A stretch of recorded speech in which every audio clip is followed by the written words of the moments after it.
I think for us, we just got a bit rattled. They came out, pressured the ball. They were aggressive. They were assertive. They were the aggressors, and the game usually favors the aggressors. And we were just sloppy with the ball, which is unacceptable. Um, so we just have to be better. I think it starts with me as a point guard. I have to take care of the ball better to start the game. Um, and then it kind of spirals from there. But yeah, we were just too loose with it tonight. And then what did you, Lindsay or Diamond, what did you guys see on that last offensive possession with 30 seconds left? We were trying to get the ball into the post with Mick because she had a smaller guard on her. But the communication just wasn't there. I think it's loud. I'm under the weather, so I'm losing my voice. So I'm trying to talk. Spoon is trying to talk from the sideline. So we just couldn't get that communication. And then we're just trying to make something happen from there, like ball screen stuff, try to get downhill. Um, just not enough time. Go to Steven. Questions for players only. I had two quick questions for Lindsay. So it really feels like you've been kind of feeling your way out in terms of scoring with the starting group on the floor. Can you just kind of speak to what you're seeing and how you're finding your spots with that group? I think our bigs do a good job of setting screens and rolling hard. Um, and so from there, I'm just able to read the ball screens well, whether I have the pocket pass to the post or whether it's a jump shot for me. Um, but just kind of trying to read the defense, get the defense playing in rotation, get them playing in closeouts. That's when we're at our best. That's when every team is at their best, honestly. So if we can keep doing that, get the ball into the post, they get doubled, they kick it out, we swing it, swing, whatever. Just keep that in our offense. Kind of that's how we've been successful, and that's how I've been successful. And then can you speak to what you've been seeing from Michaela with the starting group? I think she had like a lot of opportunities as far as cuts and post ups and quick touch passes. Can you just kind of speak to the addition that she's brought to that group? Yeah, for sure. Mick just provides a lot of just everything for us. She's physical, she's quick, she's strong. She can guard 1 through 4 basically. She can shoot the three. She's strong enough to take the contact and finish through contact, getting to the basket. So she's really able to force the issue for us when we need to get downhill and get our feet dirty in the paint.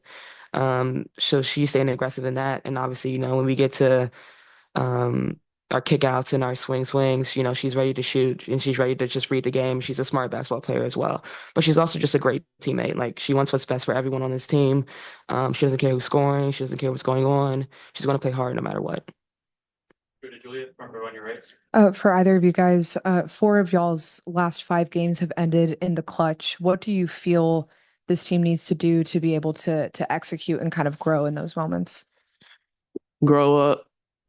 You know, it's a it's a it's a challenge that you will always face, especially as a young team, being faced with multiple opportunities to come down into the clutch moments of a game, and you either find ways to win those games and grow and mature as a team, or you don't, and you just continue to learn and get ready for the next opportunity. Growing pains suck, but it's part of the process. We have a really young group. And so all we can do is continue to go back to the drawing board with coach, learn from it, watch film, continue to develop, continue to mature, um, and prepare ourselves for the next opportunity because they'll continue to come and present themselves. And then Camilla tonight led the team in assists, and it seems like that high-low game with her kind of passing out of the elbow is really developing. Just kind of what do either of y'all see in terms of her vision and how utilizing her at that spot can kind of open up the rest of the offense? Yeah, Camila has great vision. It helps that she's 6'7" and can see over almost everyone, but at the same time, she's unselfish and she's willing to pass it back out and she's willing to look for the cutters and look for the high low with Angel or Izzy, whoever it might be in the game at the time. So she's constantly looking for it and she's just trying to figure out, get a feel for the game, kind of read when she can take it 1-on-1 or when she can finish through or when there's a guard cutting or there's a backside, weak side that's open. So she's doing a great job at that. Diamond, when you talk about the youthfulness of this team, going back to 2018, your rookie year, that was a year you guys failed to make the playoffs. When you think about that hurdle going from that team, and then the next season you guys do. What's the poise required in this moment late in the season? You have a handle on the final playoff spot, but not by much. What poise is required right now?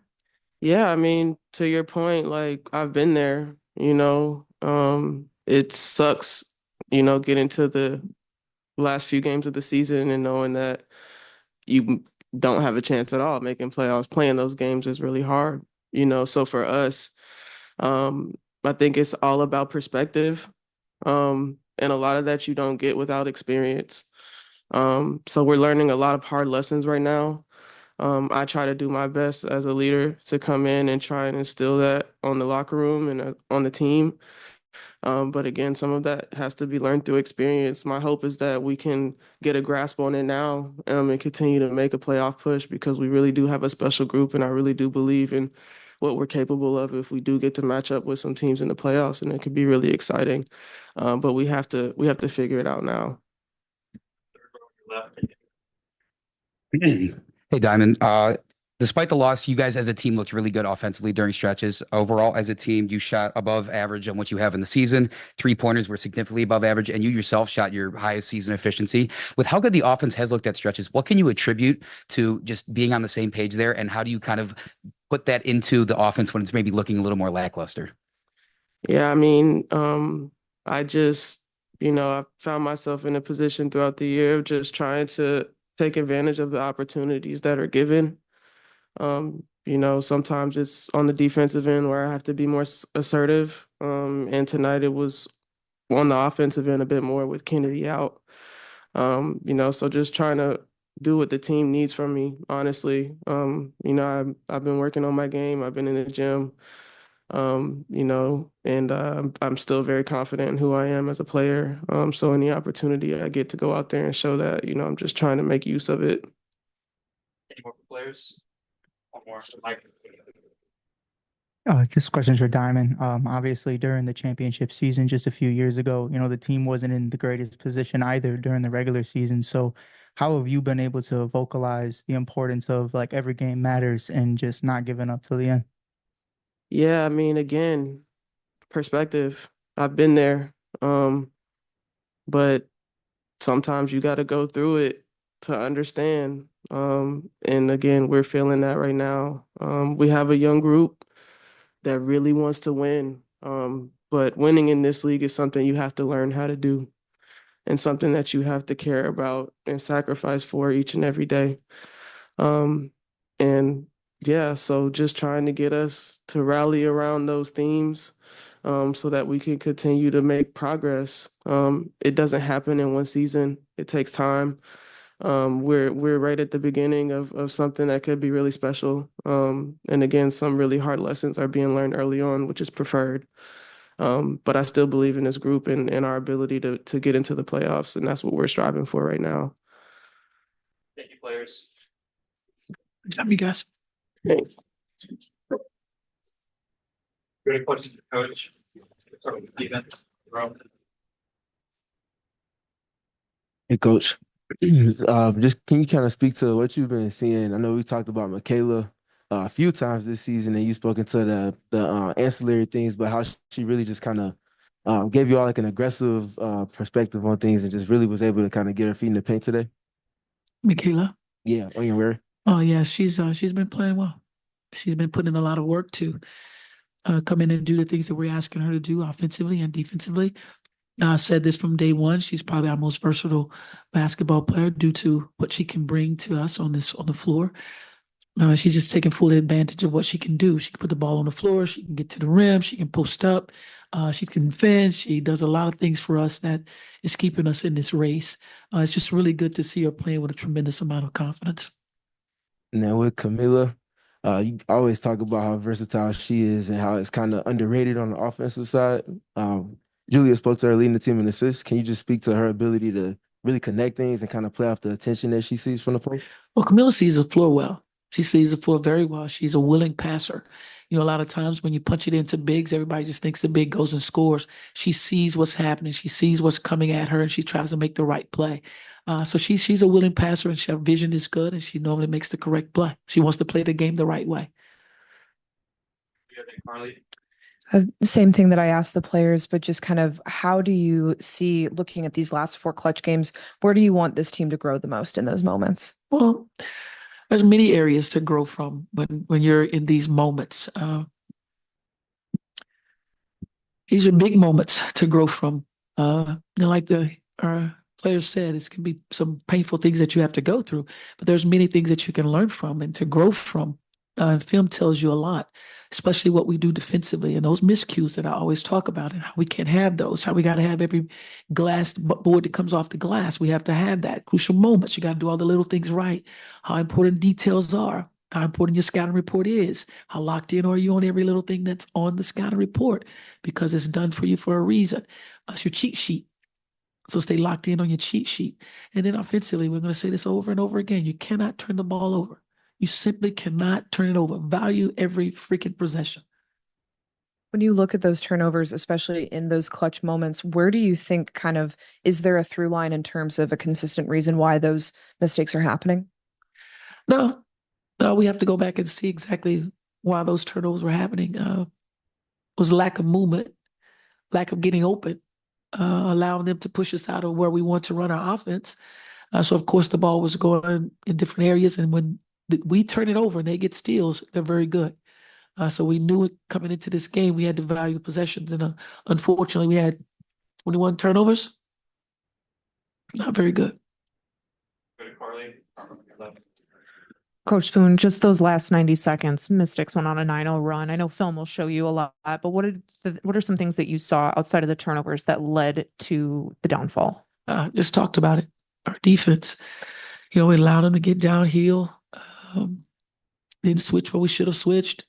Then offensively, we didn't get into the offense that we were trying to get into and then get into it quickly, not getting down to the shot clock. Last 8 seconds of the shot clock, we don't want to get there. We want to make sure that we know exactly what we're trying to do. And those last 90 seconds that you're speaking about were not our great seconds in the game. And then how do you mentally try and keep the team together, especially after these 4 losses that have just come in the last few seconds? And that can sometimes cause players to start to get in their emotions a little bit, but how do you try and maintain their mentality as strong to end the season? Well, even in the locker room, the next thing I say is we got to now go back to the board.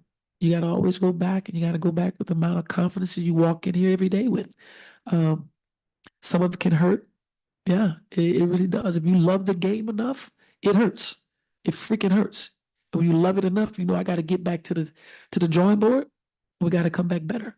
That's the way our mentality is. We're not down and out. Yeah, we are not happy that we didn't win.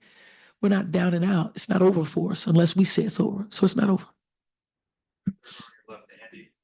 Coach, Rachel started tonight again. Only put up 2 shots. I know, offenses can go either way at any certain point in time at any game. Should we expect to see some more shots from her? I know you were definitely running a lot of offensive sets for her and a lot of others on the team. Definitely. We have to have her ability to score. She can score the ball. She can shoot the ball. And we need that. We need that in order for us to stretch the defense a little bit, to even leave the lane open for our bigs to be able to go to work. We're looking to get her more shots, open looks, so she can really gain her confidence, because she never lacks it at all. But when that ball goes in for you quite a bit and you get some touches and you can see the rim, it means a lot. So we want to get her more involved because it's going to help us to be more successful. Thank you. There's been a lot of talk tonight about Camilla's assists, but she only took 4 shots, and I'm wondering, what is your feeling about her overall kind of like offensive profile tonight? She's playing well. Do I want her to shoot more? Absolutely. You hear me tell her that all the time. Dominate the paint, Neil. Dominate the paint. Because I don't think there's very many people who can defend her when she decides she wants to dominate the paint. So I would like her to shoot the ball a little bit more down there. Be a little more aggressive. She's doing a hell of a job for us. Believe that. On Camilla, we spoke with her pregame and she talked about how she felt like she was playing a little bit almost scared the first 3 weeks that she came back from that shoulder injury. How do you work with her when you talk about wanting her to dominate the paint? How do you work with her on just kind of the mental side of a big getting in there and being able to physically dominate that space? Well, it's not so much that you have to work with her. You just show it to her. You show it to her because she knows how We need her to be successful for us down there in the paint. She gets it. But like I said earlier, she wants to play the game the right way. She doesn't want to feel like she's the one taking all the shots. But it's necessary for us to be successful down there. When she gets it, she goes to score. We want that to be. Do you guys have any idea if Kennedy will be ready to go Friday? I'm sure Kennedy will be fine. She'll be fine. Thank you, Coach. Appreciate you guys.